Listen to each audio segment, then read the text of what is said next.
I'm pissed. You're watching the MJ Take on Sports Fan Entertainment.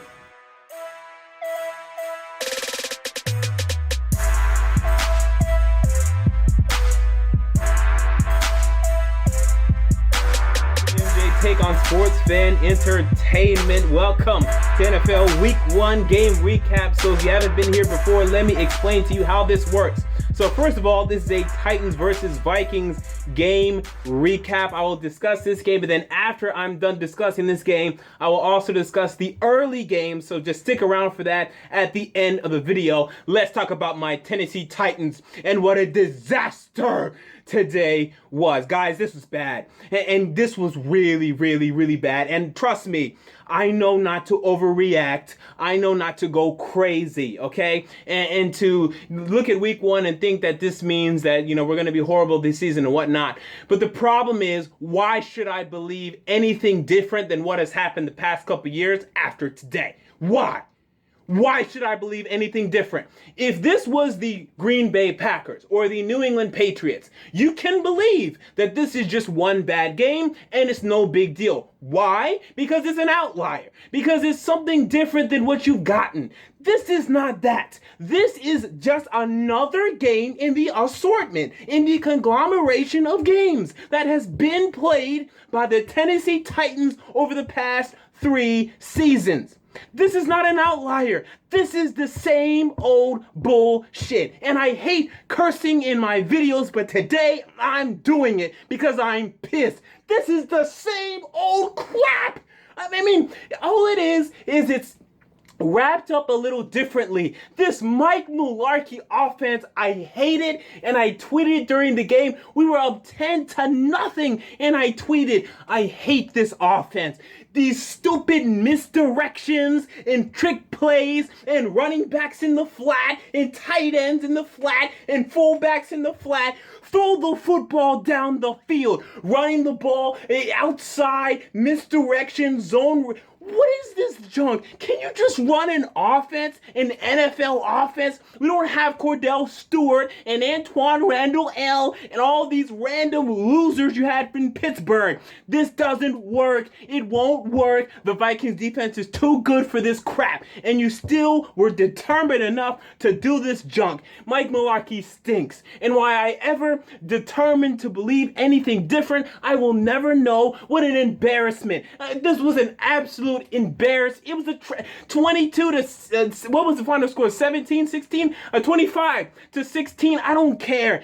Guys, this was bad. It looked like the same old junk. It looked like the Titans versus the Panthers last year. That's exactly what it looked like. We couldn't move the ball, and let me tell you this right now. I am so disappointed in my quarterback, in Marcus Mariota. I think this was the worst game of his career. Not one game last season did I look at and did I say, Marcus Mariota lost us this game until today. He lost us this game. And it's so sad and it's so disappointing because last season, yeah, we may have lost to the Bills and the Colts and these games late because he threw a late interception, but I never said we lost the game because of him. He was the reason we lost the game. Today, he shelters most of the blame. At least 60% of the blame has to be put on Marcus Mariota today. A horrible interception. Another pick that was, luckily for him, nullified by a roughing the passer. He had a fumble, miscommunication with DeMarco Murray. This is a guy that in college, his last year of college, threw 4 interceptions. And yet, when he comes to the NFL, he's throwing interceptions way more than he should, getting way more turnovers than he should. This is not the Marcus Mariota that I saw in college. I don't know if it's this offense. I don't know what it is. I expect more from you. I expect better from you. You cannot be this turnover machine because we cannot win games getting these turnovers. It's not happening. Did the Vikings have a turnover today? No. Did we? Yeah, we had 3. We lost the game. Duh. And this is the same story last season. This guy had too many fumbles last season, had too many interceptions last season. He's the same old guy. And honestly, I'm not saying he's bad, but I expect more from you because my boy, Jameis Winston, dude, he's up showing you, dog. I mean, Jameis Winston looked great today. He got a road victory. What are you doing? It's so sad. I'm so disappointed in this football team. There are some positive. Tajay Sharp looks good. I still think he's going to get 1,000 yards on the season. Okay? We still have Kevin Byard, who looked really good defensively today. Jarrell Casey has some nice plays. The outside linebackers, Brian Arakpo, Derek Morgan, they couldn't get a pass rush today. Not one sack on Sean Hill. We need Myles Garrett. The corners, Jason McCourty actually looked good today. He pretty much shut down Charles Johnson. Okay, good. He let up a couple, plays to Stephon Diggs, but overall, Jason McCourty looked fine. Parrish Cox, no. Bryce McCain had one nice play, but no.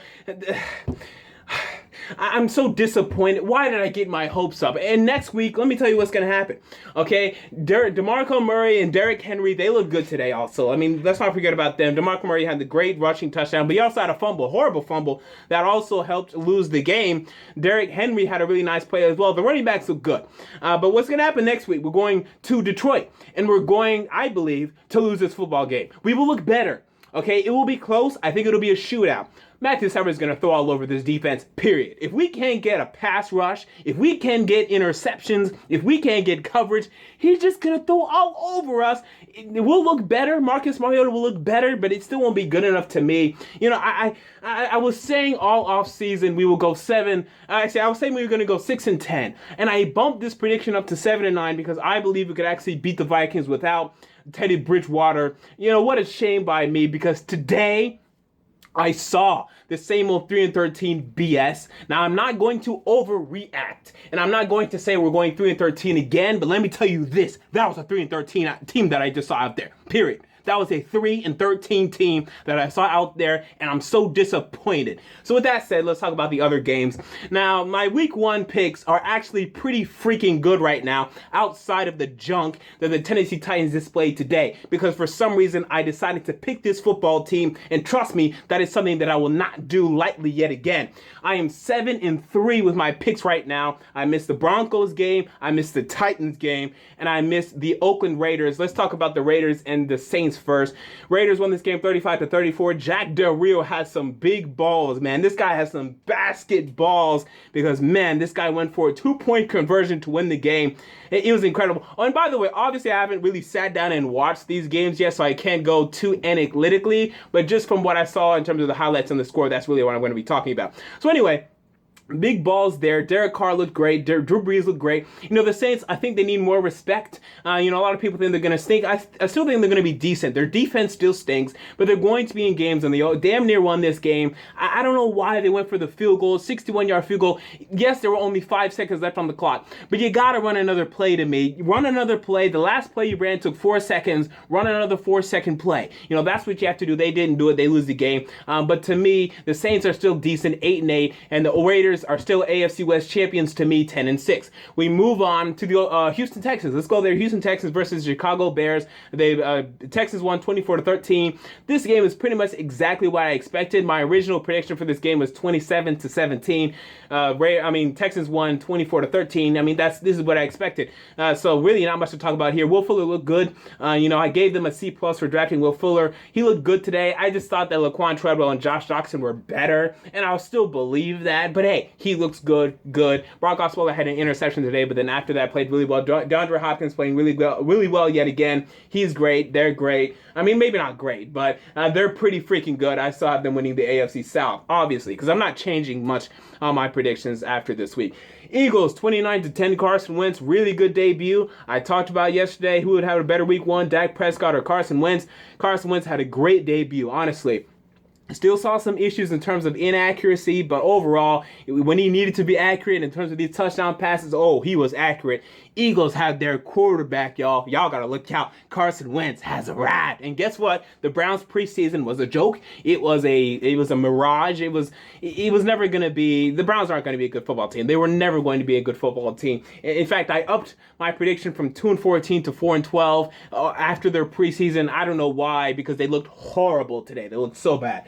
We move on to the Tampa Bay Buccaneers. My boy, Jameis Winston. I told you he was going to be a top 10 quarterback after the season, in the middle of this season, hell, in the beginning of the season, and he looked like that today. The guy looked fantastic. The guy looked so good. I have the Bucs making the playoffs. I had that before the season. I have it during the season. They will make the playoffs. They look so good. Jameis Winston looks so freaking good. You hear that, Marcus Mariota? Jameis Winston looks so freaking good. We move on to Green Bay Packers. versus the Jacksonville Jaguars. Jaguars put up a big fight, man. They look good. They look better than Tennessee Titans. I know that. They gave the Packers one hell of a fight. Aaron Rodgers had a great touchdown pass. Both these teams are exactly where I thought they'd be. Jaguars maybe a little bit better, but let's wait and see. We move on to the Kansas City Chiefs winning 33-27. This was one of my guarantees. I had the Chargers covering. Turns out this is a push. So my guarantees of the week was the Bucks +3. I won that one. The Panthers -3, I lost that one, and then this one was a push. So 1-1-1 in my guaranteed. So if you bet on it, you didn't lose anything, you didn't win anything. But overall, I guess you have to take that. But anyway, this game, the Chargers choked. I mean, honestly, the Chargers were up 21-3 at one point. They choked this game. They lost this game. Chiefs still look good. Chiefs will be, competing for the playoffs. To me, Chargers aren't ready yet. And horrible injury. Keenan Allen. Oh my God. Man, that's bad. He's probably out for the season. That's what I'm hearing. Okay, that's just what I'm hearing. We'll see what the official report is. But torn ACL, that's what it sounds like. Such a shame because, as I said in my Chargers preview, there's no depth on this roster. And just with this injury, I don't see how they're going to be able to rebound. Tyrell Williams, yeah, he had a couple nice catches today, but come on, he can't be your number 2. Travis Benjamin's a bad number 1. The wide receivers are now awful just without Keenan Allen. It's bad. They got to get Hunter Henry and Antonio Gates on the field because these wide receivers cannot play. We move on to the Baltimore Ravens versus the Buffalo Bills, and ultimately, this game was a lot less scoring than I thought it would be. Baltimore Ravens pulled it out 13-7. Not really much to take away here. I mean, just that the Bills are exactly what I thought they were. A lot of Bills fans questioned why I have them going 6-10. Dog, y'all look like a 6-10 football team out there today. So until you prove me different, I'm going to say the same thing. And the Ravens, they look like a 7-9 football team to me today. And the defense looked a little better than I thought it would be, but the offense looked a little worse. So we'll see. Run game right now for the Ravens. I really don't trust these running backs at all, but we will see. And finally, the Cincinnati Bengals at the New York Football Jets. Game was pretty much exactly how I thought it would be. I had this game 24-20. Bengals win 23-22. Ryan Fitzpatrick, horrible interception to end the game. Like I said in my predictions, you can't trust Ryan Fitzpatrick to beat Andy Dalton late. Okay, a lot of people trash Andy Dalton. I don't know why. The guy's pretty freaking good. He's gonna beat Ryan Fitzpatrick late. He beat him late, and guess what? The Bengals win, just as I predicted. So 7-3 in my predictions right now. I think that's pretty freaking good. I trusted the Tennessee Titans for the last time, and the Raiders pulled out a very close one. I don't have any regrets with that pick. I mean, that's just a pick. I said this will be a close game. I had the Saints winning 34-31. They did score 34 as I predicted. Raiders scored 35. Hey, you know what? You can't regret that. You took one. You made a pick. You took a chance, and you were wrong. Nothing to be ashamed of there. 7-3, and I'm damn happy about it. But right now, we have a couple 9-0s in this thing right now, or 9-1s in this Pick'em Challenge. So I have some catching up to do, but don't you worry, because I will catch up. So, with that said, this has been the MJ Take on Sports Fan Entertainment. If you enjoyed the video, make sure to like, and if you also enjoy the video, make sure to subscribe for more videos, for more game recaps, because today I have wall-to-wall coverage of the NFL. And boy, oh boy, has it been fun already. Outside of the Titans disappointing me again. Until next time, this has been the MJ Take on Sports Fan Entertainment, and I'm out.